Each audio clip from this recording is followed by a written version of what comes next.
Welcome back to Kamen Rider Ryuki. Kamen Rider Review, episode 165. Yes, we are reviewing Kamen Rider Ryuki. This very thing right here. We're reviewing episodes 9 and 10. Which basically are parts 3 and 4 of the Kamen Rider Zelda arc. Happens in episode... By the way, in these episodes, it's like the monster is like the C plot. It's like, it's there. They have like one monster over the course of 2 episodes. Doesn't do much anything except kill like 2 people. It's not a driving force right now. Maybe they're holding out because main plot starts in episode 11. Which I'm like, why would you start the main story in episode 11? When it started in episode 1, I'm like, I enjoy the characters. I like what we see here. It just that why we started the main story. By the way, also, Yuri's brother has only appeared in 2 episodes so far. The first 10, it's like he's there. He appeared. I think last time he appeared was actually back in like episode 6. He's been added a few episodes. Maybe we'll see more of him over the course of the remaining episodes. So, in these episodes, where basically, after of course, basically Zelda beats up. By the way, we still have not identified this writer yet. He is called Zelda. That's what Toei identifies him as. But for some reason, the show does not mention his name. All that he says is that he's a Kamen Rider. That's it. So he ends up fighting Ryuki. Does pretty bad damage to him, like bruising his arm. Look like almost like breaking a shoulder. And of course he's gone the whole night. And basically his regular work, wonders where the heck he is. His place where he lives, wonders where the heck he is. So then he stumbles in, probably taking a while to get back. And like, they don't show his actual injury that he actually has. They will reveal it to episode 10. The next episode, he has actually a bruise on his forearm. Yes, a bruise. Well, because it actually comes into play in this this arc, where, get this. So, Sabayashi, the other reporter who works at the OA Journal, gets kidnapped. By pure randomness, they don't reveal in the next episode of why she was kidnapped. Apparently her job is the reason why she got kidnapped. So, and then we have some mysterious guy using a voice. You think, is this Zelda basically kidnapping the employee? No. Yeah, by the way, basically the sleazy, the jerk of a lawyer, he actually is Zelda. But he has nothing to do with kidnapping at all. Not really. So, like, mysterious guy with the voice changer contacts your journal. At first, basically, the editor thinks he's joking, and turns out, nope, he actually is serious because he wants 30 million yen for some reason.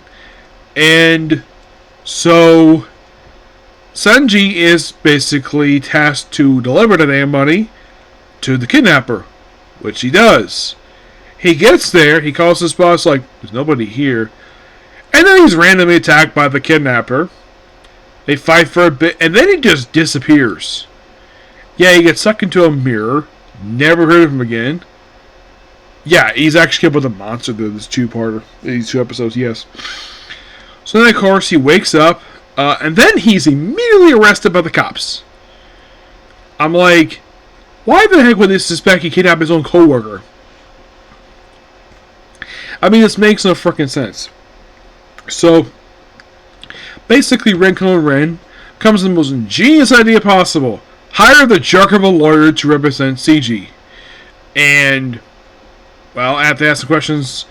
And it turns out, yeah, he had no plans to release him anyways, because, well, he's not rich.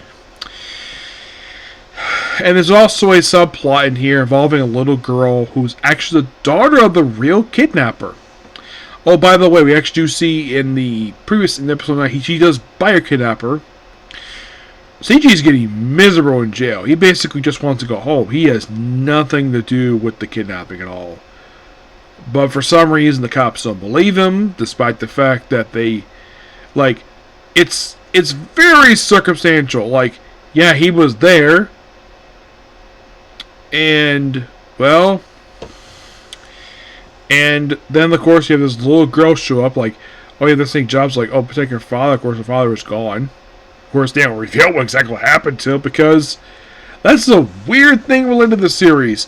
People just disappear and are basically just sucked into mirrors, and they're killed, and they're never brought up. Like, hey, what happened to these people? By the way, the whole disappearance stuff, yeah, that's not mentioned exactly what the heck is going on with that. Not at this point, anyways. As a matter of fact, Renko has, it's like the whole disappearance thing that was there at the beginning, and at this point, it's like a shove it to a side because we're waiting for the main story to start up. Yep. For some weird reason, we're basically shoving it aside for a few episodes, the whole disappearances, because, wait, it's too early to start the main story. I'm like, you're in the first 10 episodes and you're waiting to episode 11 to start the main story? Which makes no fucking sense at all. You ever heard of a show where they start the main story in episode 11? Where, like, the first 10 episodes just feel like a prologue to the main story. Yeah, it does not make any sense at all. As a matter of fact, Kuga didn't do this. We started the main plot for that one in the very first episode. O's. Very first episode we started the plot. 4Z. Plot in the first episode. All the Showa Air Kamen Riders, like, all their series, main plot starts in the first episode of the series.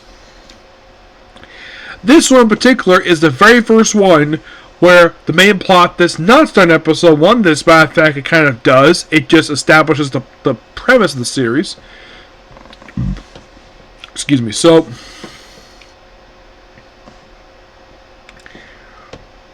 yeah, and also Ren finds out that Soka actually is Zoda by following him, and like he gets like reflection of like a car while he goes like a window. The battle, whatever this monster is, instead of battling the monster, Zoda proceeds to attack him. I'm like, you could do it afterwards, and then they fight for a bit, and then time runs out, gotta leave. So then of course basically he has a minor injury in his hand. Yeah, his hand is bruised, and it looks like skin is scraped. And apparently that's what Yuri. Now here's something really weird about this two-parter. We're in these 4 episodes. So for some strange reason, Sanji doesn't tell Ren about the new Kamen Rider. He doesn't tell him. I'm like, why would you tell him about a new Kamen Rider? You did with Scissors. And this one? Nope. Never bothered to. Also, Goro gets in to do some stuff here. Like, he gives him candy, a little girl, and the girl gets paper cranes, and it's basically so. It's revealed the reason why her father wasn't responsible for the kidnapping, because he wanted money, because apparently he has downfall thanks to an article that the Ora Journal published. What article was, we don't know. And so he wanted this money to pay for her mother's surgery. Okay. That's kind of a reason. So Soka proceeds to pay for the surgery in his pocket because he's generous. And the fact that Seiji is let out thanks to his co-worker's testimony. The fact that she had bitten the kidnapper, she thinks that Seiji might be the kidnapper, and he points out, no, there's no bite mark, it's just a bruise. And he's freed on the spot. I'm like, you couldn't bother to ask her when she woke up? Oh, that's right, because he decided to chloroform her. Yes, I'm not kidding about that. The kidnapper decided to use chloroform. I'm like, that's not original.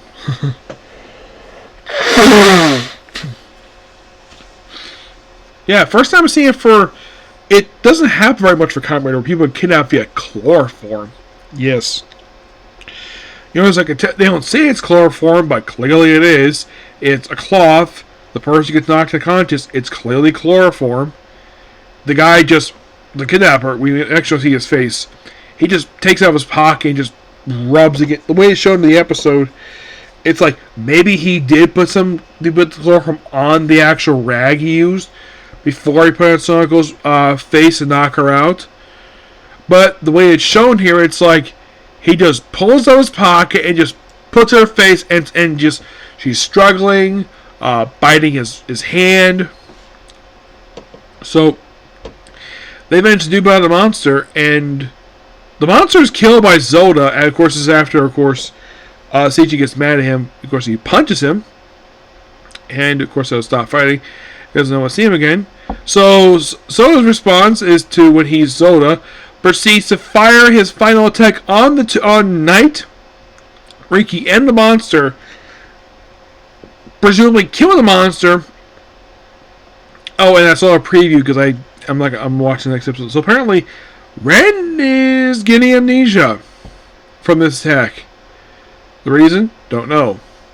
Oh, by the way, they do mention the whole thing with the rings around Ren's neck, and Zoda being the second person to actually bother to noticing, like, oh, you're having a pair of rings around your neck.